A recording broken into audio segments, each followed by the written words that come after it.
On average, 100 Australians are reported missing each day.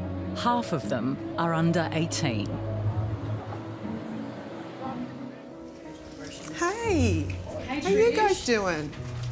Today, Australian Federal Police member Trish Halligan Trish, you've met Mark, haven't you? has called a meeting with her team to discuss 6 missing children. Sounds good. Yeah. So, let's start with our age-progressed images.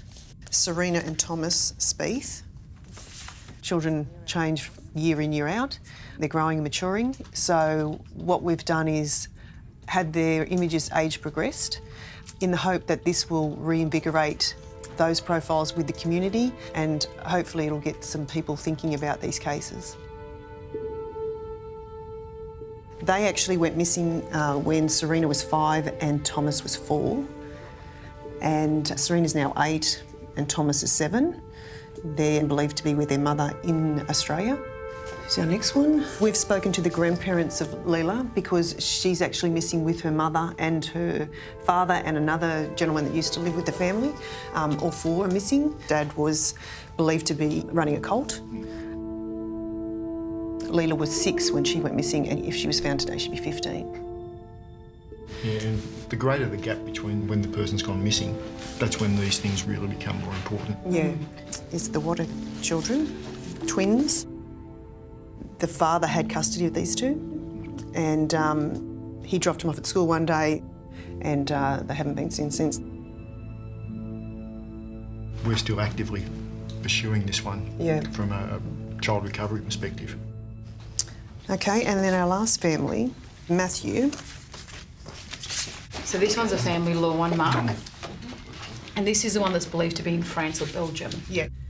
Trish has invited Rob Blount from Interpol to the meeting.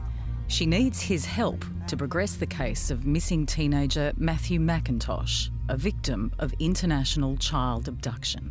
He went missing when he was 9, he's now 13. He went overseas with his mother on a holiday and she didn't bring him back.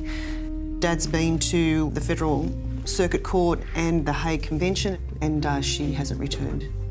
Well, that's actually an ideal opportunity to update the yellow notice.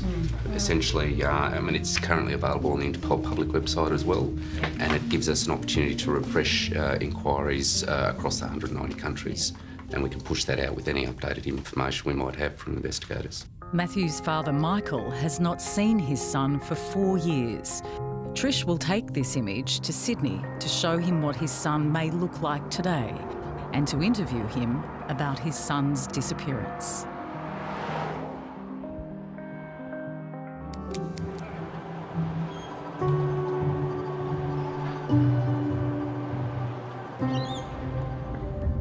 Trish Halligan from the Federal Police has travelled from Canberra to Sydney to interview the father of a missing boy. The boy was taken by his mother 4 years ago. I'm a mother, I have 4 children, so, you know, people that are dealing with these issues is something I could certainly relate to. As much as you're bringing them hope, they've also, got a lot of other emotions that they're dealing with, and it's really a roller coaster for a lot of them. Finding missing people is very, very difficult, and especially parentally abducted children, because quite often there's members of the community that actually hide them, and we really need those people to come forward and provide the information as to where they are.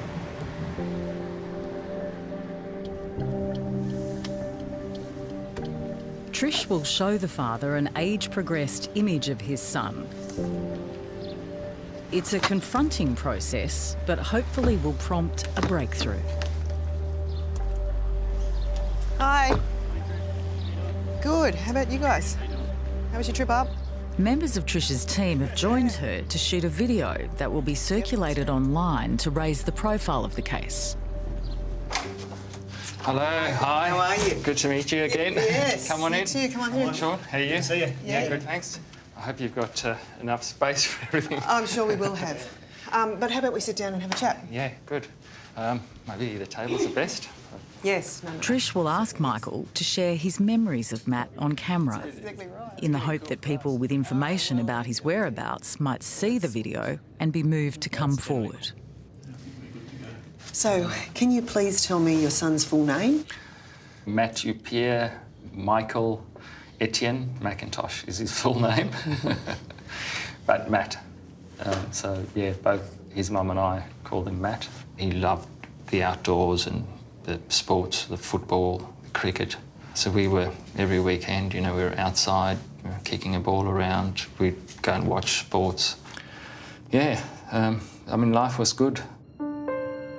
In September 2013, Michael agreed that Matt's mum could take him to France for a 6-week holiday, but they never returned.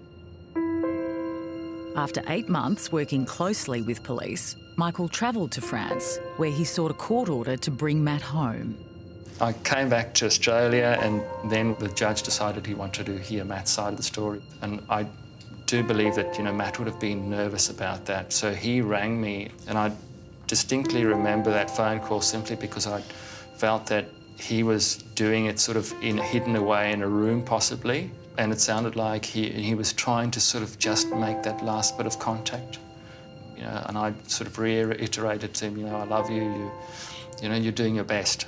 And that was the last time I've spoken to him.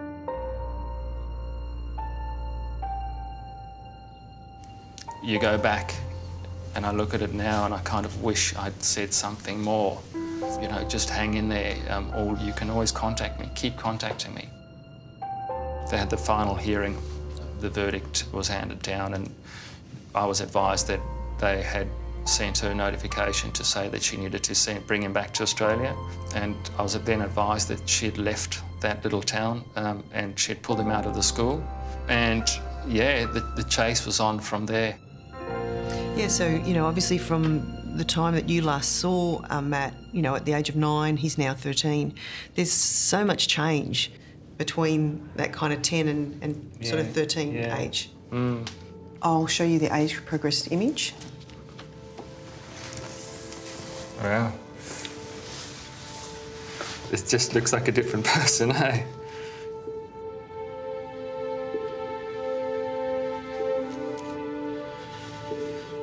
Even at the age of 9, he still liked his cuddles, and I'd pick him up, you know. I loved holding him, and the soft skin of a little child. And there was an innocence about him, and if I look at that picture, that's, you know, that kind of innocence is gone, really. Mm-hmm. It's quite sad, actually. Wow. We were coming to make you hopeful and happy. I didn't want to make you sad. It definitely brings home the importance of parenthood, you know, the importance of watching your child grow up, but actually being there, most importantly, being able to be there for them. Yeah, that's quite a change, wow. There is a huge difference, and to try and get the community engaged, it's really important to show what he's going to look like today as opposed to what he looked like 4 years ago. Yeah, I mean, you're looking for a different kid. Exactly. This is his bedroom, and I've still got a few of his little drawings and pictures and awards from school. It's a bit of a reminder, yeah. What are the hardest times of the year? I mean, probably birthdays, you know. That being said, there are times where I also sort of feel, just try and think of Matt and think of him being happy, and that boosts my mood, you know, and it gives me hope that I'll find him. You know, no matter what happens, I'm going to just hang in there for this kid. The Australian Federal Police and their international partners are using social media more and more in cases involving child abduction by a parent, giving hope to parents like Michael. We've got families that we're turning up and saying, we're going to profile your child and we're going to send this out so that everyone that watches this is going to be looking for your child. It raises their hope that this could possibly do something to find their child. And that's the kind of thing that we like to focus on when we're able to help.